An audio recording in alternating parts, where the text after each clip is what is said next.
Bahkan bahwa Imam Ghazali itu dalam Ihya-nya berkata termasuk ba'is yang tidak sampai manhi anhu, tidak sampai dicegah itu adalah istibqa'u jamalil mar'ah.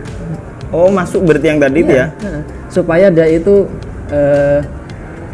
pesonanya itu tidak luntur begitu. Tapi bagaimana ketika komitmen itu kita sampaikan di publik, bahkan kita kampanyekan, gitu ya? Ini yang jadi masalah sebetulnya.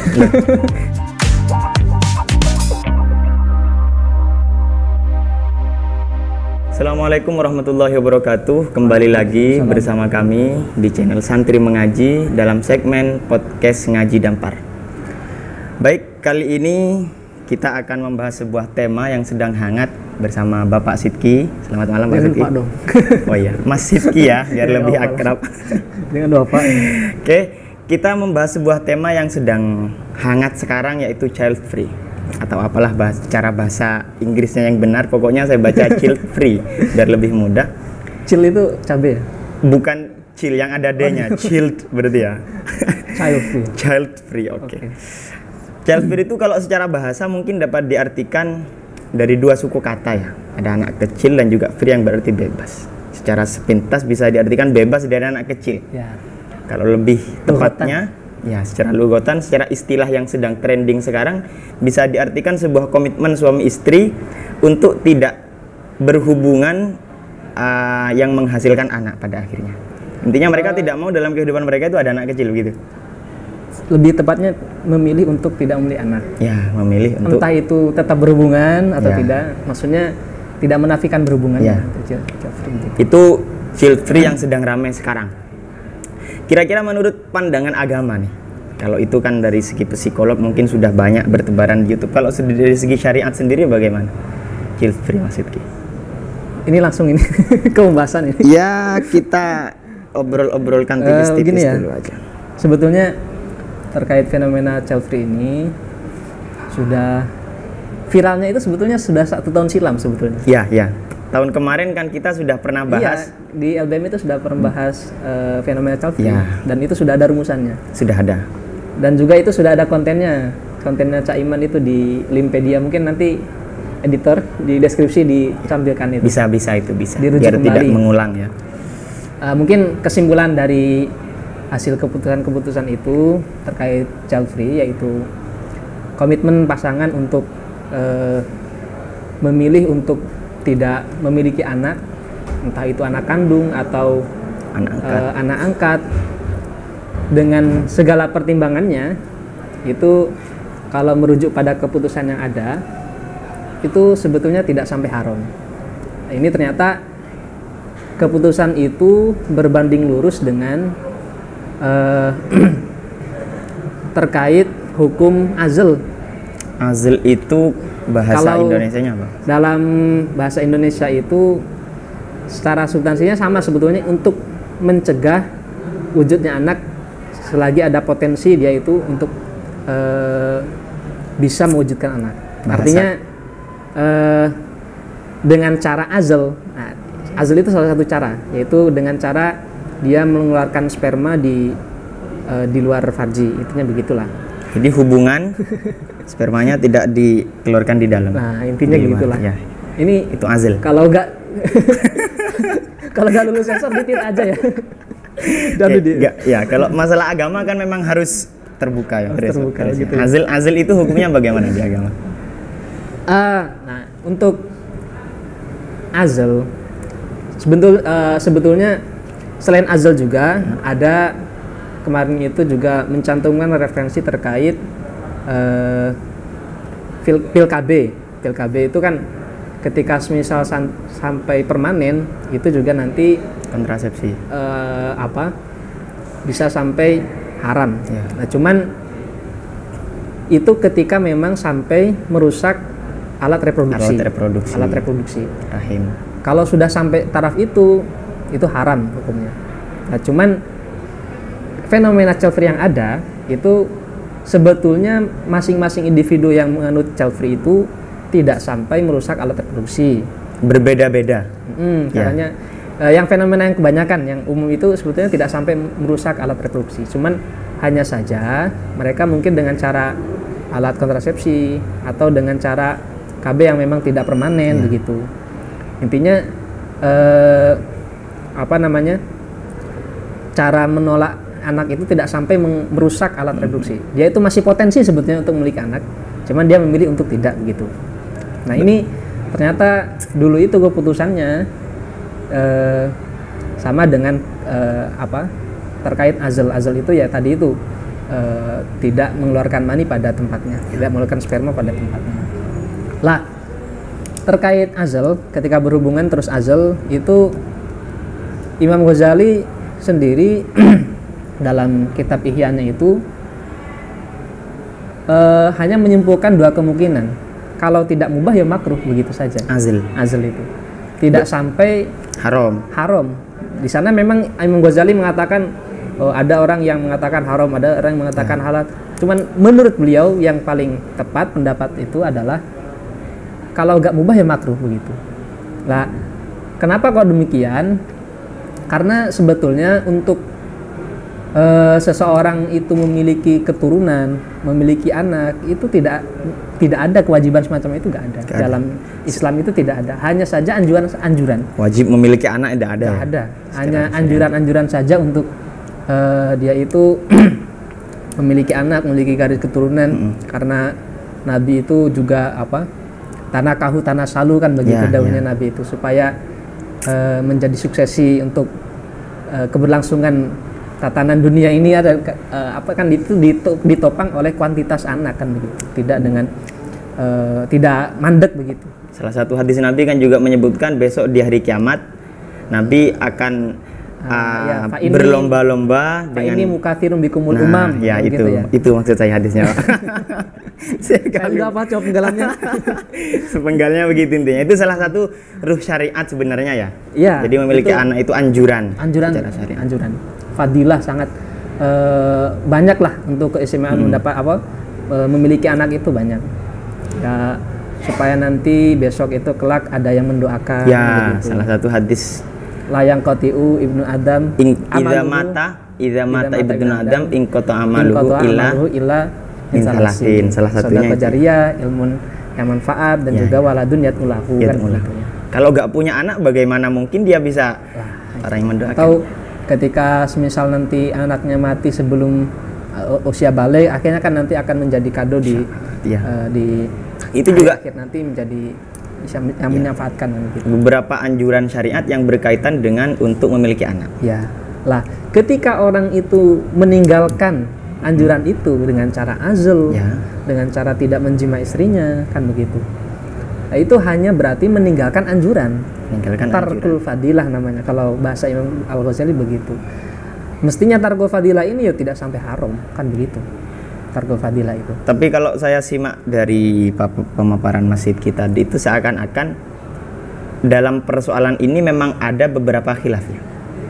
Ada selain Imam Ghazali yang mungkin mengharamkan. Imam Ghazali maksudnya itu tidak bisa dipertanggungjawabkan yang mengharamkan. Oh, yang selain Imam Ghazali. Hujahnya itu tidak kuat begitu. Hujahnya itu. Untuk yang dari Imam Ghazali sendiri antara dua tadi itu mubah dan juga makruh. Kalau makruh itu kalau Imam Ghazali bisa saja sampai ke taraf haram kalau memang kan begini ya, suatu hukum atau kita ketika menghukumi sesuatu itu saya rasa kan harus ditinjau dari tiga aspek. Satu adalah memang terkait hukum asalnya bagaimana, memang secara nafsul hukmi itu bagaimana hukum asalnya itu. Azal tadi itu ya sudah tarkul fadilah saja begitu. Terus melihat ba'ithnya bagaimana, tujuannya untuk apa sih dia itu untuk melakukan sesuatu tersebut. Ketiga adalah melihat dampaknya apa. Nah, ini saya rasa harus menjadi pertimbangan dalam memutuskan suatu hukum kan begitu. Lah, akhirnya kemubahan atau tarkul fadilah ini bisa beralih hukumnya karena ada bais tertentu. Di sana dicontohkan oleh Imam Al-Ghazali karena orang itu memiliki tujuan dengan azalnya itu adalah supaya dia semangat. Bukan, supaya dia itu takut untuk memiliki anak. Memiliki anak perempuan. Dia takut memiliki anak perempuan. Akhirnya kalau sebenarnya nanti memiliki anak perempuan, takut nanti itu menjadi aib gitu. Oh, terkait budaya masa jahiliyah dulu itu ya. Itu. Terkait anak perempuan adalah aib di keluarga. Sekarang masih dipraktekkan itu dengan motivasi semacam itu. Baisnya itu haram itu. Haram. Kalau Imam Ghazali tapi bukan min haitsul azlunya ya. Bukan. Min haitsul ba'is tadi ya. Kalau nafsul hukminya tetap kembali ke awal tadi. Ke awal tadi. Cuman juga dari bais yang ada, Imam Ghazali itu juga menuturkan, memaparkan bais apa saja yang haram, bais apa saja yang yang tidak sama sekali mempengaruhi terhadap hukum asalnya. Nah, ini sebetulnya ada yang relate dengan fenomena sekarang. Kan salah satu influencer yang ramai sekarang itu kan mencuat lagi gara-gara influencer ini. Itu mengatakan karena dengan child free itu karena kita bisa nanti awet muda. Natural anti aging begitu ya. Nanti kalau misal ada anak kita gak bisa tidur 8 jam dengan tenang, akhirnya kulit keriput. Kalau sudah keriput kita gak punya uang untuk suntik botok kan gitu. Saya rasa itu kan alasan-alasan yang memang tidak mendasar begitu. Namun juga tidak mempengaruhi terhadap hukum azal tersebut. Tidak sampai haram ya. Bahkan bahwa Imam Ghazali itu dalam Ihya-nya berkata termasuk ba'is yang tidak sampai manhi anhu, tidak sampai dicegah itu adalah istibqa'u jamalil mar'ah. Oh, masuk berarti yang tadi itu ya. Supaya dia itu pesonanya itu tidak luntur begitu kan, karena kalau misal dia itu sudah hamil, akhirnya nanti untuk bisa singset lagi, untuk bisa mengembalikan ke pesona awal sebelum hamil atau dia nikah, itu akhirnya tidak bisa semacam itu lagi. Nah, ini qasdu semacam ini, tujuan motivasi semacam ini itu tidak sampai menjadikan azal itu haram. Berarti sebenarnya fenomena seperti ini sudah dibaca oleh ulama-ulama kita terdahulu ya. Tinggal teman-teman koreksi lagi, baca lagi kitab-kitabnya itu terkait hal yang berkaitan. Ini kita hanya membahas fikih ya, secara fikih. Maksudnya ini hitam putih saja begitu. Ini haram atau enggak itu. Untuk membahas itu ya kita secara ilmiah ya itu yang kita temukan gitu, bahwa yang lebih akrab ya. Itu hanya tarkul fadilah saja. Silahkan itu menjadi pilihan saja, pilihan hidup. Artinya ya kalau misal tidak memiliki anak ya dia tidak memiliki fadilah, keutamaan yang didapatkan begitu. Keutamaan yang tadi kita sampaikan itu ya. Oke, kalau terkait pilihan ini Mas ya. Kalau komitmen untuk keluarga kita sendiri antara dia dan istrinya memiliki komitmen untuk child free seumpamanya, itu mungkin seperti tadi. Tapi bagaimana ketika komitmen itu kita sampaikan di publik, bahkan kita kampanyekan gitu ya. Ini yang jadi masalah sebetulnya. Soalnya kan entah motifnya apa, dia ingin terlihat beda, kan kadang itu ya, konten pertama. Atau dia memang ingin mengajak orang lain untuk sepemikiran dengan dia. Entah motifnya apa, pokoknya sekarang hal-hal yang berbau fenomenal yang tidak sama dengan yang lain, termasuk komitmen child free ini di-up di media sosial, disampaikan seakan-akan ini pilihan hidup yang baik gitu lah. Itu kira-kira kalau kita lihat tadi ada tiga unsur itu ya, nafsul hukmi, kemudian ba'ithnya, kemudian dampaknya. Saya rasa ini lebih ke dampak itu. Lebih ke dampak. Dampaknya itu kira-kira kalau menurut saya sejauh ini tidak ada. Maksudnya udah dijawab ini berarti. Oh, enggak, ini kan versi saya, second opinion kalau kata. Ada enggak kira-kira dampak yang sampai menyebabkan orang itu melakukan keharaman dari sebab kita mengkampanyekan, menyampaikan komitmen child free ini? Sebetulnya ini yang menarik untuk dibahas lagi. Dan memang sebetulnya sekarang itu kenapa kok mencuat lagi itu bukan karena terkait child free-nya sebetulnya. Maksudnya saya rasa sudah clear dulu itu.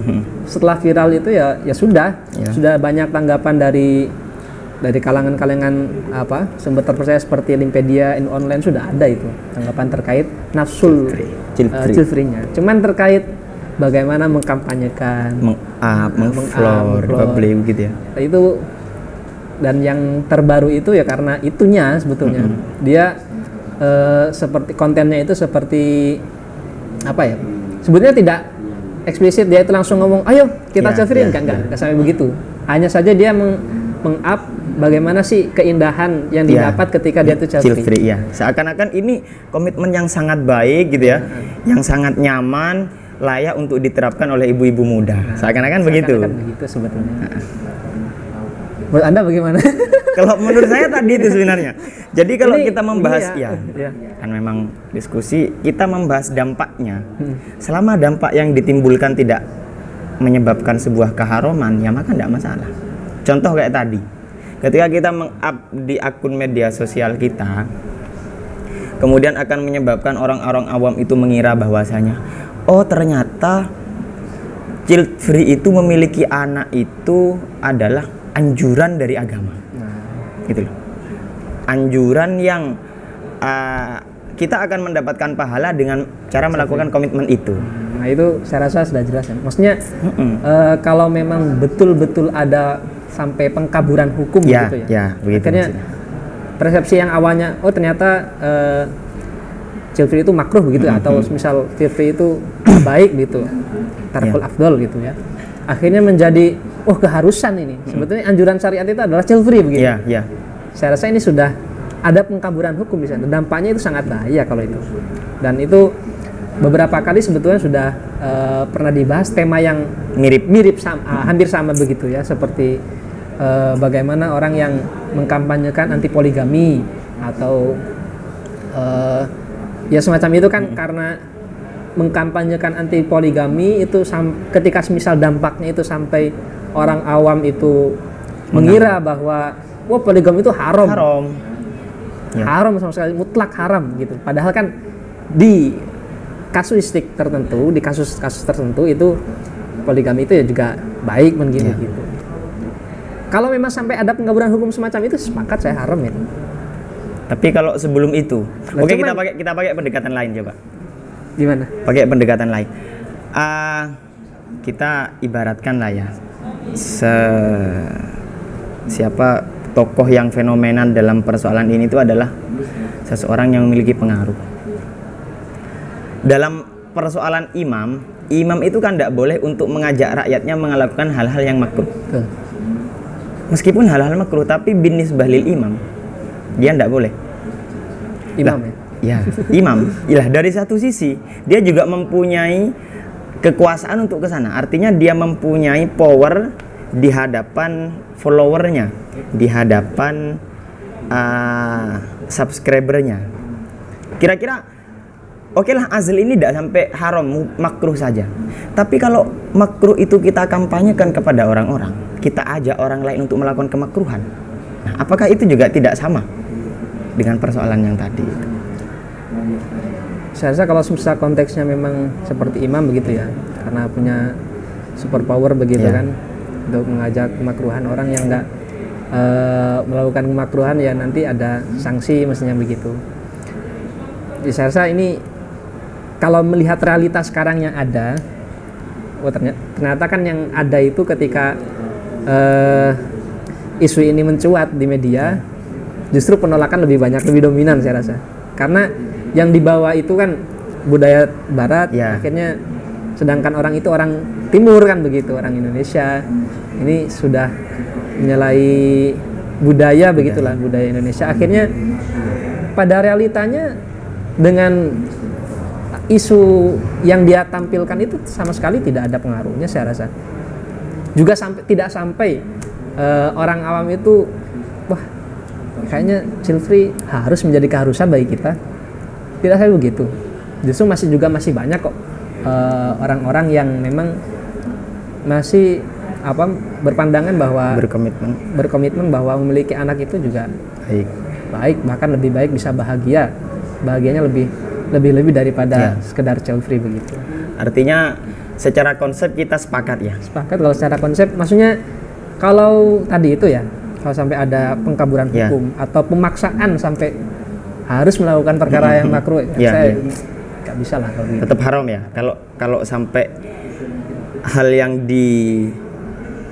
disebabkan oleh mengkampanyekan child free atau menyampaikan komitmen child free di depan publik itu menyebabkan hal-hal yang keharaman, menyebabkan seperti tadi pengkaburan hukum atau menyebabkan pemaksaan terhadap orang lain untuk melakukan hal makruh, maka itu juga bisa menjerat. Tapi untuk selama tidak ke situ, tidak mencapai taraf yang haram, maka hukum meskipun mengkampanyekan, menyampaikan di publik tidak masalah ya. Saya nggak masalah. Oke. Ya sudah, maksudnya orang-orang itu juga nggak sampai menanggapnya dengan serius begitu kan? Ya seperti kata Mas Sidki tadi bahwa lebih banyak yang ditemukan penolakan malah ya. Iya. Kalau di Indonesia begitu mungkin. Bahkan ini child free itu sebenarnya, ya kalau dikatakan budaya Barat mungkin lah ya. Tapi di Jepang itu setahu saya bahkan angka kelahiran itu sangat minim sekali. Ya, bahkan sekarang menjadi salah satu evaluasi dari pemerintah sana bagaimana kok. Iya, bahkan katanya sampai yang punya anak dikasih uang, dikasih tunjangan mungkin. Iya, itu saya baca-baca artikel begitu. Ya maksudnya memang betul kalau kuantitas daripada populasi itu sebetulnya yang menopang peradaban itu ya kuantitas juga, maksudnya populasi manusia juga. Harus ada regenerasi begitu ya. Sebetulnya untuk dari regulasi pemerintahan kita itu juga saya rasa tidak sampai ada mengarah ke child free begitu. Nggak ada. Maksudnya untuk kita aman-aman saja lah begitu. Dulu pas pengkampanyean 2KB itu ya, 2 anak cukup itu ya. Itu saya pernah baca ceritanya ya Mahrus. Gimana? Pas siapa di mana saya lupa sumbernya itu. Pokoknya pas salah satu menteri itu main di Kelirboyo terus mengkampanyekan 2 anak cukup itu, Murdani apa siapa itu. Terus beliau udah begini. Yang suruh pakai KB itu loh, anak-anaknya pencuri, anak-anaknya pernah dengar enggak? Oh gitu. Anak-anaknya perampok, anak-anaknya orang yang enggak jelas itu loh. Kalau anak-anak kiai suruh buat yang banyak aja. Soalnya regenerasinya akan lebih baik. Saya teringat dulu itu waktu